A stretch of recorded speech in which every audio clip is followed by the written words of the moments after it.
connect the dots that the guy that a couple years ago was great down the stretch and helping lead him to the playoffs is the guy that's going to start. Adam, what went into deciding this is our guy week 1? Well, Scott, clearly not his play in the preseason, considering he didn't take a preseason snap with the Browns. They knew that this was the guy that they wanted to start. He's seasoned, he's experienced, he still has a big-time arm, even at his age, and they open with the Cincinnati Bengals. They wanted that experienced guy. He was always going to be the guy. They were not going to start Dylan Gabriel or Shedeur Sanders in week 1. Kenny Pickett had a hamstring injury. It makes it easy to go with Joe Flacco. And the question isn't and wasn't going to be who's the starter in Cleveland. The question is who's going to be the backup in Cleveland. Who's going to be the number 2 quarterback when they open the season against these Bengals? I'm going to tell you what, man. Joe Flacco must have the faith of a mustard seed. Right, because this is the greatest resurrection since Jesus the Christ. Right, like at some point, Joe Flacco was thinking about getting into TV. Yeah. Right, Joe Flacco didn't have a job, and then now you not only come back and start for the Cleveland Browns late in the 2023 season, but they came back around to you, and you're now the day 1 starter for a franchise that just 2 years ago was in the playoffs. Yeah. And so when you look at what this decision to me was about comfort. This was about the devil I know. I know the stability I'm going to get in Joe Flacco. And to me, the Cleveland Browns kept themselves from making what could have been a tough decision to see if I now have my franchise quarterback of the future inside my building. And I believe you've set this franchise back a year from figuring that out if you don't play one of these 2 young guys. That's interesting. And earlier today when we were talking about this, fellas, you said that in the room, the group's going to know if one of these young guys is the guy before the rest of the world finds out. What's it like when one of these young guys, if one of them does step forward and demonstrate it should be our turn, what's it like when that becomes obvious to everybody? JK, you talk about it. We've all been through it. Your booty. I think, honestly, guys notice it more when you're out winning games, right? If Cleveland starts off in a bad start, they're not doing well, and all of a sudden Shedeur or Dylan Gabriel are doing well in 7-on-7. They're throwing dimes. In practice drills, the number 1 defense can't stop them. People take notice of that. And the more that the players see it, then the comments start happening over the lunch table. They start happening throughout the building, and that's when the pressure really will get severe. Chef, you mentioned, what do they have next year in the draft? 2 first-round draft picks, their own pick and Jacksonville's pick. It's got to play into it. Like, when Shefty said that earlier today, I started thinking about it. They took 2 this year. I know, but Scott, did it not feel like it was like we need to take a quarterback because we have no direction?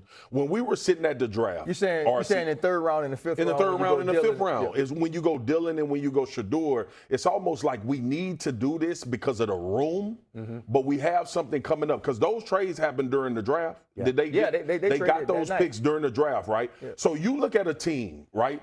No team in their right mind is going to go into the season saying Joe Flacco is going to carry the flag.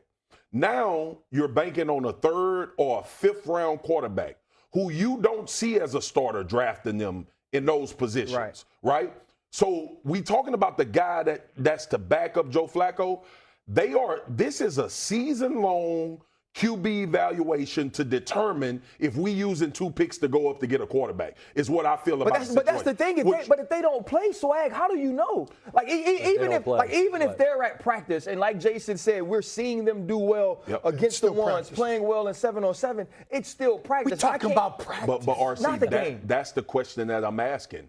Is their plan to have them become the starter anyway? You know what? Here's the deal.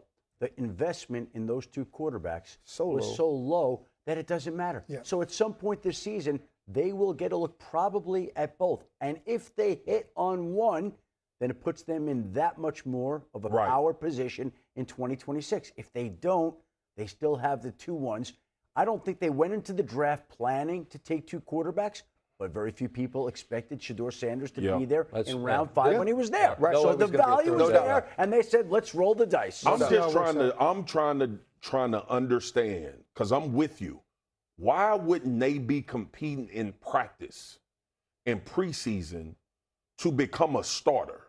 Why wouldn't you want, if you Kevin Stefanski, and you know that a lot of this stuff is predicated on probably your job in the next couple of years, however long you last, why wouldn't you be trying day 1?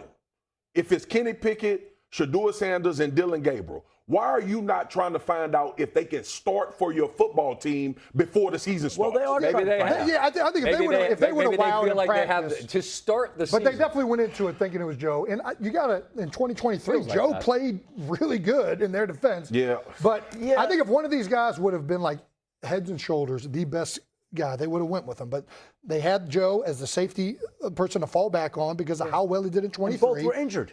Yeah, and I think I'll say this. Cleveland's not used to controversy at the quarterback position. It's been a very stable position for a long time. Getting ready for a set at the Chuckle Hut tonight. Jason Kelce, ladies and gentlemen. As we move on in our conversation here. Good. This guy. We have a veteran quarterback in Los Angeles who has been battling through back issues, and Matthew Stafford, thankfully, I think for anybody that cares about just sports in general, especially if you like for the Rams, the 37-year-old is out there battling through back issues and practicing. Here's his head coach, Sean McVay, on what they saw. It's good to be able to have Matthew out there. He did a good job today. I thought he looked good, but I don't really have any updates. I think there was a lot of intended information, but there's no updates. We're going to keep it a day and really a week at a time. But it's great to be able to see him out there today, and we'll see how this afternoon goes and tomorrow. Based on how he looked, how confident are you in terms of injury? Are you going to be ready for I think that would be putting the cart way before the horse. I thought he did a good job today, and we had 26 plays of team, and he did a really nice job of managing the huddle. I thought he saw the field well. I thought he went where the ball should go, and there was some good competitive work on both sides today. This is a guy, Adam, who's demonstrated throughout his lengthy and decorated career that he is a tough guy. But back issues are an entirely different thing. They're just curious, hard to really diagnose. What's the level of concern in Los Angeles, and has it grown from, say, the middle of July until now? The doctors there believe he's going to be ready to play on opening day. But if you listen to Sean McVay and talk to the people within the organization, see they are now approaching this as a day-to-day proposition. I think they think he'll be there, but you can't deny that their level of concern has grown over the last week or two, the longer that Matthew Stafford has stayed out of practice. Today was the first time he's practiced, 26 passes.